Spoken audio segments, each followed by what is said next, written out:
Hey there, I'm Juan Yarusi, your guide to South Florida's most exclusive real estate market.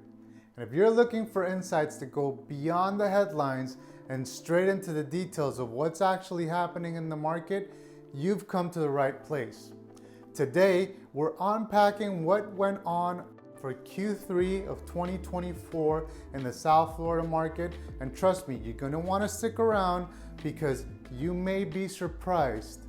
Headlines are out of control, which has buyers and sellers all wondering what's going on.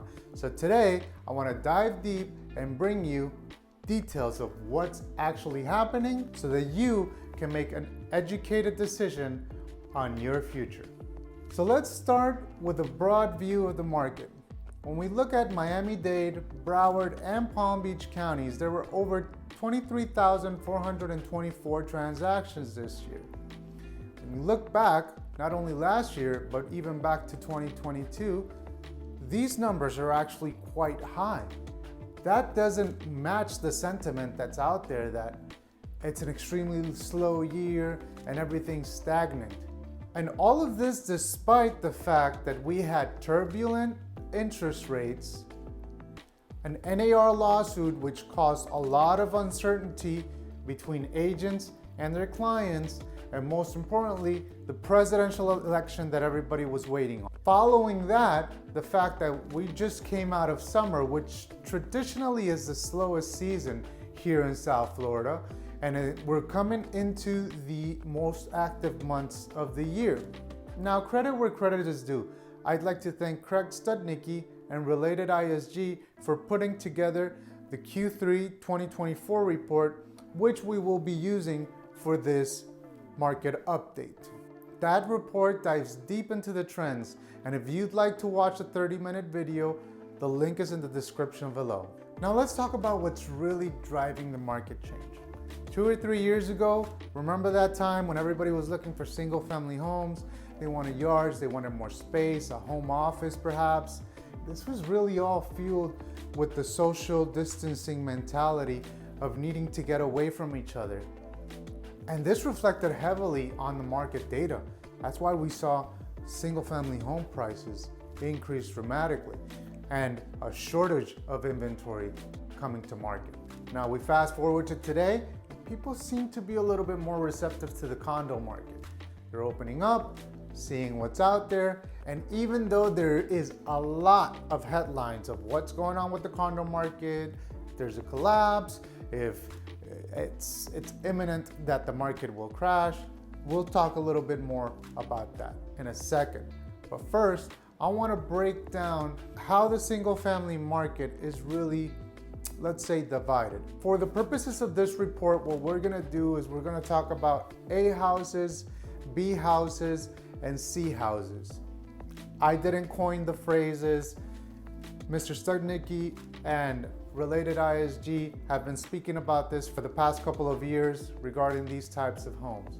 Now, the A houses are modern looking homes, 15 years or younger, and they're typically gonna be either on the water or near the water.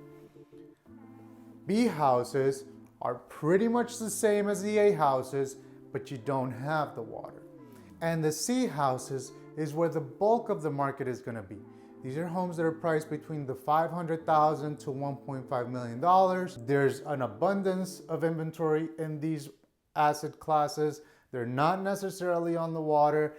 They're probably gonna need some work. They're probably older structures, those types of things. Now, even though it's been a slow year and things aren't moving and the sky is falling, the graph here shows you we've actually seen a 6% increase for single-family home prices in 2023. And the average price point is now $1.31 million.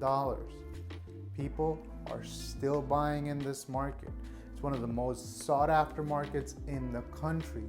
And it's not only locals or only South Americans, it's an influx of professionals that are relocating to South Florida. And the story is lifestyle. You know, it's a big draw. Not only are companies moving here, but you still have remote workers You still have international investors. The market is still highly desired. Now, let's pivot to the condos. While it's true the single-family market is really sought after, it's also true that insurance prices have gone up. They have gone up for both condos and single-family. That's why HOAs have also risen quite a bit in the past years. But for a single-family home, you can't build vertically. For a condo, you can go up and build 80, 100, 200, 300 units in one condo tower. Now, it's true that in the last building cycle, we saw an immense amount of inventory getting built. However, a lot of those structures were mega structures, meaning massive amounts of units being built. An example would be the Icon in Brickell, where about 1,800 units were delivered there.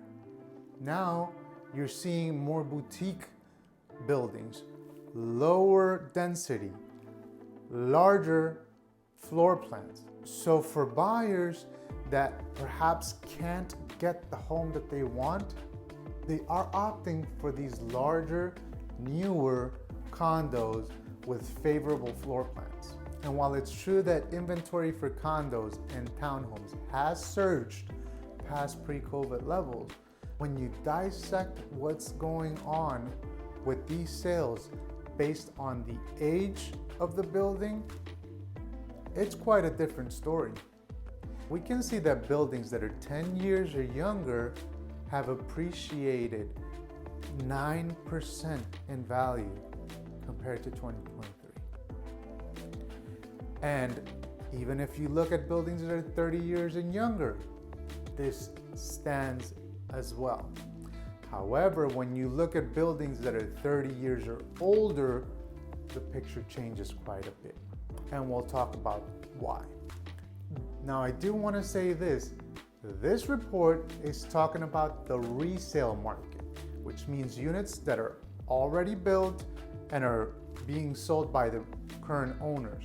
Also analyzing everything east of I-95. And of course, take into consideration that some massive sales have taken place this year in the ultra luxury market. And we keep seeing South Florida push the boundaries and elevate that ultra luxury market cap. But what it's not showing you is the sales for pre-construction homes and condos. That is not being shown on here. And to build a project in today's economy, they're not building anything under $1,000 a square foot. So just take that into consideration, that when those units are delivered, we're gonna be at a different stage in terms of pricing. Now let's talk about the elephant in the room. All of the headlines that are saying that the condo market is in collapse and it's in free fall, and that the HOAs and special assessments are out of control, are coming out of the woodwork. And in some cases, they're right, but it doesn't tell the story of everything that's going on. See, due to the tragedy of the Champlain Towers collapse in Surfside, the state of Florida acted swiftly and they tightened up the regulations and safety standards for buildings across the state. Now, buildings that are 3 stories or taller and that are 30 years or older must have a structural integrity reserve study done by the end of this year, and their reserves must be fully funded. Now, there's 2 phases of this inspection. There's a visual inspection, and if they pass it, they pass it. But if during the point of that inspection, they encounter things and they need to pry deeper, well, there's no telling what can happen there. Now, if they've already gone through this, if they've already done their inspections and they've funded their reserves, then great. You've got yourself a potentially really good candidate, because every building across all of Florida is going to have to go through this. But if they haven't, you may want to tread lightly. So what happens then? The attention and focus goes to the newer build. Let's face it, some of these buildings are architectural masterpieces, like Aston Martin in Miami, 1000 Museum by Zaha Hadid. the Burge residences in Fort Lauderdale. These are iconic and emblematic staples of South Florida now, and the amenities go above and beyond.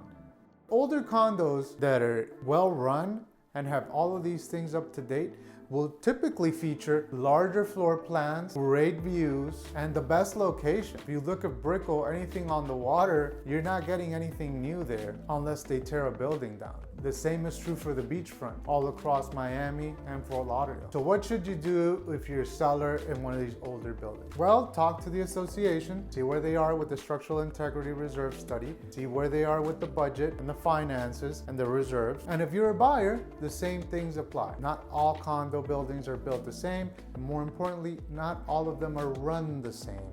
And that is definitely an important factor for you to consider when making a purchase. Now, what makes us think that the demand will continue? Well, there's over 200 companies that have decided to either relocate or expand their presence here in South Florida, and not even half of them have made their transition.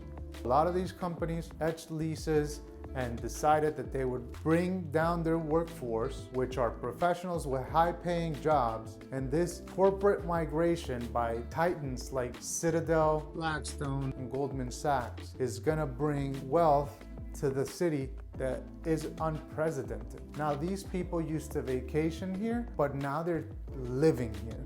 Now, add to that the Fed has decided to cut rates, and the fact that the uncertainty of the presidential election is over and the market is reacting to it. Couple that with the fact that we're entering the busiest season of the year, like I mentioned, and it'll make for an interesting end of 2024 and start of 2025, to say the least. And here's the real takeaway. South Florida's real estate market is not a one-size-fits-all.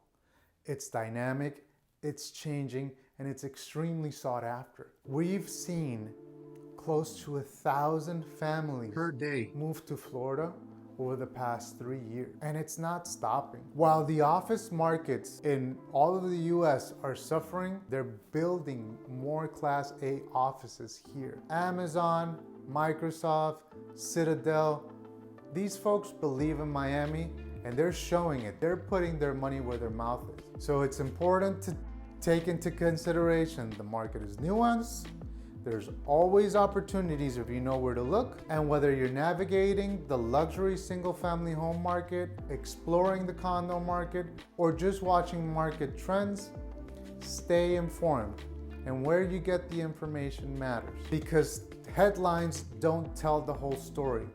Context matters. So whether you're looking to make your next move or just curious about the market, let's chat. I'll help you navigate the next steps. Again, this is Juan Yarusi, your South Florida real estate expert. And until the next time, stay savvy, stay informed, and stay ready.